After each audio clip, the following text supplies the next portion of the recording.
Hey folks, so I find myself with nothing to do. I wasn't going to do a second video tonight, but I find myself with nothing to do because a couple of hours ago I was making dinner, and being the genius that I am, I was talking on the phone, and I had turned off the stove and taken one of the oven burners out with a uh, hot pad and set it on top of the microwave. And as I'm talking, and I get lost in what I'm talking about, so when I go to put it back on, I forgot that it was still hot and grabbed it and burned the crap out of my hand. I'm totally fine. I've got a little bit of a burn, but I went to the emergency room and everything's good. I don't know what, it's like this stuff they gave me for the burn, like they weren't supposed to give me this much. Like it's this was the only thing they had, and so I am covered for burns well through the apocalypse. Anyway, so now I have to try to feed myself again, which now has trauma associated with it. So I'm very Pavlovian. And so I'm sitting here waiting for another piece of chicken to thaw in the sink. And as I'm doing that, I wanted to go ahead and give my reaction to the King of the Hill Season 14 trailer, which I watched earlier today. And oh my God. So, and patreon.com/Jordan42 if you want to help me grow the channel, yada, yada, yada. Okay. Anyway, this is like the only one of probably the only reboot that I have been really excited about. Like, I got excited about Joker Folie à Deux, and then I just after that decided I'm never getting that was a sequel, not a reboot. But I was like, after that, I'm just never getting excited about any piece of media ever again. I will only watch things and look back on them fondly 5 years after they've set with me for a while. But no, this I'm actually now really excited about. King of the Hill is one of my favorite shows. It always has been, and one not just one of the best adult animated sitcoms, but one of the best shows period of all time. They could have done it with live actors, and it would have been hysterical. Probably not quite the same, but still hysterical. And I think about how, God, there was a time when new episodes of Beavis and Butthead, King of the Hill, and Daria, when all three of those shows were new and making new episodes at the same time. Anyway, and the way I slowed down there on "at the same time" should give you an idea of just how much Hank Hill is ingrained in my psychology. So, the thing with shows like this is that with reboots like this, and again, this is about the only one that I've been at all excited about, is, obviously, what new ground are they going to cover? And King of the Hill leaves it left us with, it ended nicely, and then it left us with tremendous uh, you know new ground, new territory to explore, provided they were going to be willing to let the characters age forward. It wouldn't be the same if they just tried to keep Bobby at 13 and that kind of thing. But letting the family age forward and everything just opens up so many new opportunities. And so I was wondering, how are they going to do it? And it's going to be, it's funny. It's like, think about it this way. I remember William Gibson, the cyberpunk author, when Steely Dan put out the album Two Against Nature, he said, that this was their Steely Dan had a gap of about 20 plus years between Asia and Two Against Nature. And so we knew it was going to be a new Steely Dan album, and it was going to sound new. It was not going to just sound like a throwback. But William Gibson wrote an article, a review of the album, that really said something interesting. He said, with a Steely Dan album, there's always that question. There's a feeling that there's a third person in the room. It's you, Walter Becker, Donald Fagen, and then there's this third person that comes out of the union of those two creative minds and you listening to it. It feels like there's a third person in the room. And he said, the question with that new album is that third person in the room? And his answer was yes, it was. And I wish the reunited Steely Dan could have done more than two albums, because they're one of my favorite bands. But that's a discussion for another time, or topic for another time. Um, but anyway, that's kind of my vibe with King of the Hill, where it's like, yeah, they're going to bring it back, but is it going to work in the modern age?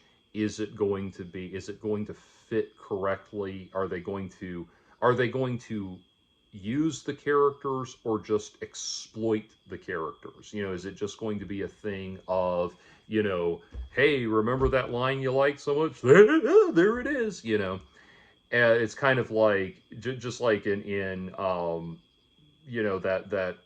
Jay and Silent Bob Redux or whatever it was. I tried to watch that Kevin Smith did, where it's like literally just a cash in on nostalgia, and it's like as soon as Randall said I'm not Randall, Dante said I'm not supposed to be here today, I just turned it off. Like, fuck, I know where this is going. And it's things like that. Like, is it just going to bank on, haha, he said the line, member berry type stuff? And this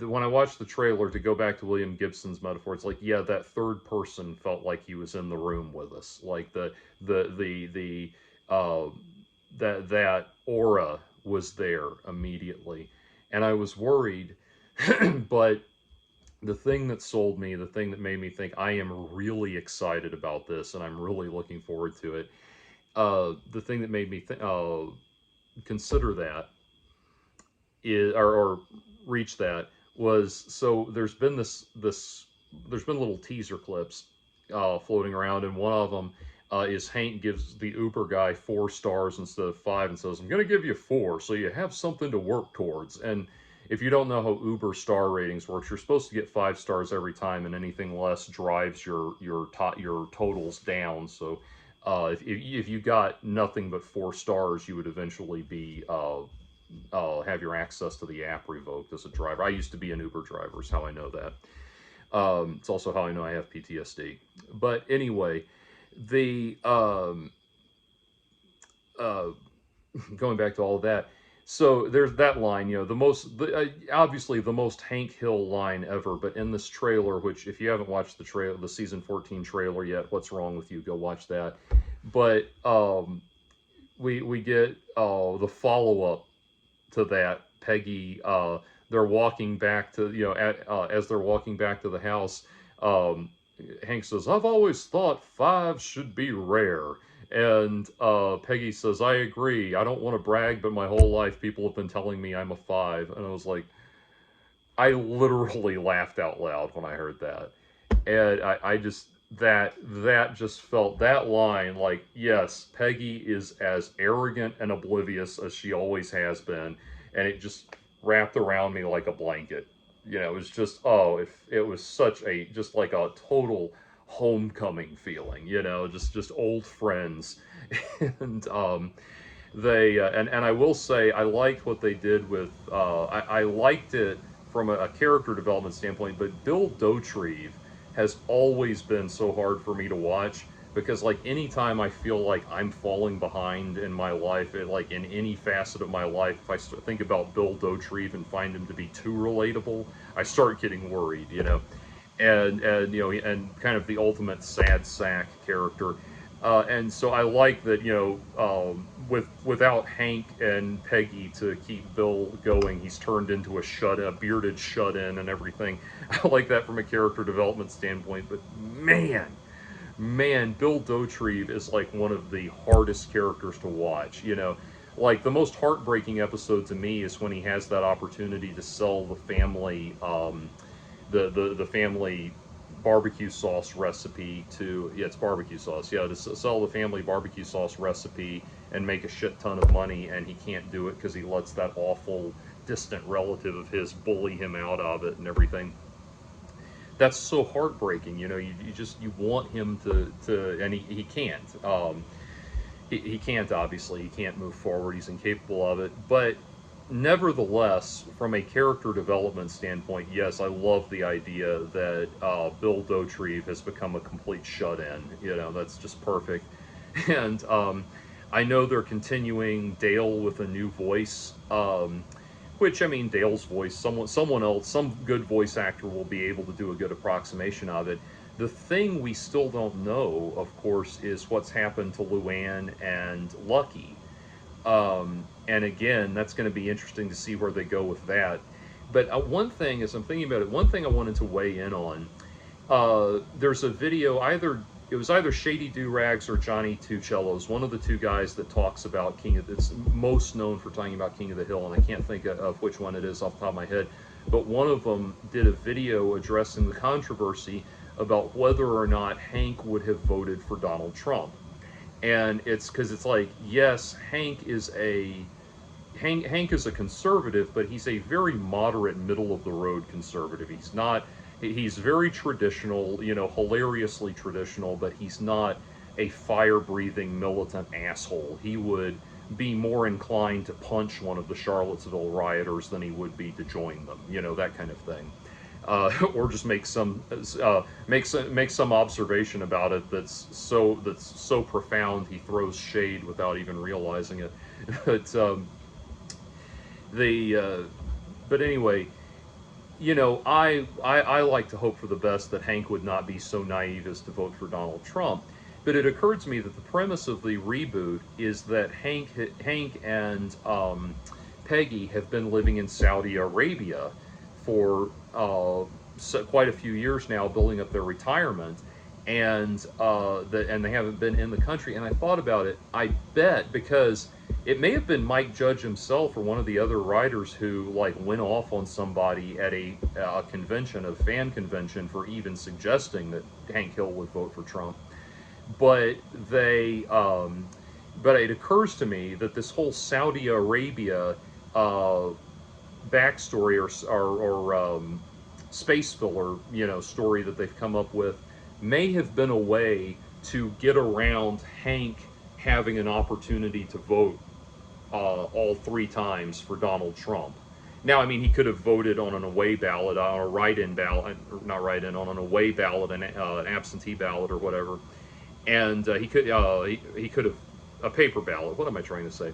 Anyway, he could have voted by mail. But at the same time, I kind of wonder if Hank, it seems like voting by mail seems like something would seem very inappropriate to Hank. I feel like he's someone who has to have the experience of going down there and punching the card and everything. But I think that's probably what it was. It was like an opportunity to get,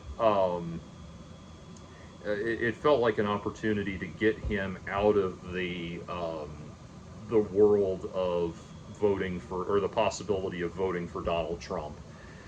And it's a shame that we no longer live in a world where, obviously Hank is enamored with George W. Bush. Only Hank Hill would be enamored with one of the most pathetic presidents we've ever had in history.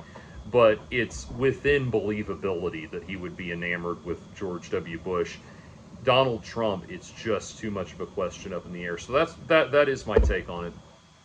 Anyway, so I need to go check and see how the chicken's thawing, but I just wanted to chime in with that. It looks like, from the montage of things, it looks like they're going to be developing the Joseph Gribble, John Redcorn relationship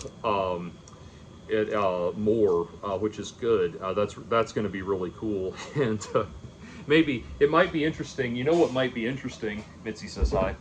What might be interesting is to see if John Redcorn, and now that Joseph is going to be an adult, maybe now he and John Redcorn will can actually come to some understanding about what happened, and still keep Dale in the dark. Like, that would be even funnier if now Dale and Nancy and everybody, they all I mean, Nancy and Joseph and all that, they all have to come together with John Redcorn and figure it all out. And I was heartbroken to hear about the death of John Redcorn's voice actor as well. That is a real shame. But I swear, when I'm not making a video, Mitzi's off doing whatever the hell she wants, and then boom. Anyway, so that will be interesting to see. I also thought something I really liked, obviously they're going to reintroduce Connie, and it looks like Bobby is dating another girl, another woman, and they're going to bring Connie back in. And I really thought this was interesting because, there's always been there's always, we know there's romantic tension with Connie and Bobby, but the thing is, they it's never been, I don't think, at a truly deep relationship level. It was always on the show at the level of, young teenagers that are just putting their toes in the waters of relationships for the first time, versus actually getting into it, actually having the capacity for an adult relationship.